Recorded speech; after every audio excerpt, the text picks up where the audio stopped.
Good morning, everyone. Welcome to Kotak Securities Weekly Fundamental Podcast. I am your host, Rini Mehta. Ever wondered what could bring an end to a winning streak?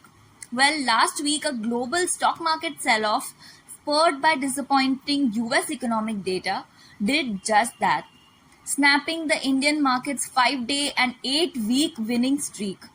Yes, Sensex and Nifty both took a steep dive, their worst since 4th June, falling over 1%. But that's not all.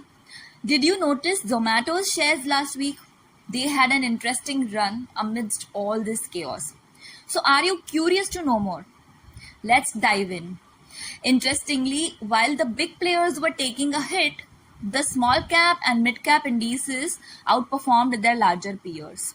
On the sectoral front, the performance was a mixed bag.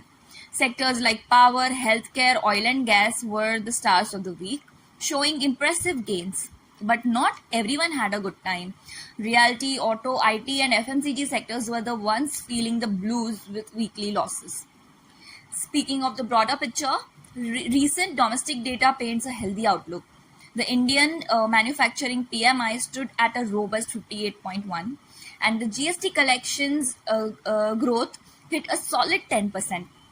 Globally, markets were buzzing with reactions to central bank meetings. The US Fed decided to keep the rates unchanged but highlighted a significant drop in inflation and a slight increase in unemployment. Meanwhile, the Bank of England announced a 25 basis points rate cut. Coming to Asian markets, they had a bit of a rough ride on Friday, and Indian equities weren't spared either, seeing FPI outflows this week. But hey, stock-specific action based on first quarter earnings will keep things interesting in the coming weeks. We will also be keeping a close eye on the recent weakness in global equity markets. July saw FIIs turning net buyers to the tune of 5,400 crores, while DIIs infused a whooping 23,486 crores. It's fascinating to see how FPI flows varied across emerging markets. India, Brazil, Indonesia, Malaysia, Philippines, and South Korea witnessed inflows, while Taiwan, Thailand, and Vietnam experienced outflows. Now let's talk stocks.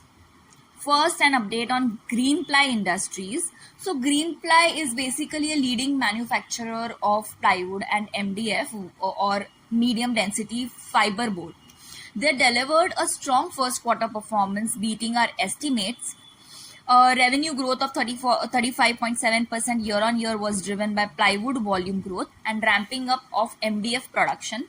However, the plywood segment's EBITDA margin was under pressure due to high timber prices. For FY25, the management expects an 8 to 10% volume growth in the plywood segment and over 50% revenue growth in MDF. Given the stock's recent run-up, we have revised our rating to add with a fair value or target of 405 rupees. Lastly, our pick of the week is Aster DM Healthcare. So hospital margins are on the rise. Aster DM Healthcare, which operates hospitals, clinics and pharmacies, reported a healthy first quarter performance driven by higher average revenue per occupied bed and occupancy rates. We believe further margin expansion will come from steady ARPOB or average revenue per occupied bed growth and occupancy rates along with cost efficiencies. The potential for strategic M&A in the next few quarters is a key factor to watch. We are retaining our ad rating with a target of 410 rupees. So guys, that's all for this week. Keep your curiosity alive and stay tuned for more insights and updates. Don't forget to subscribe and share your thoughts with us. Until next time, happy investing.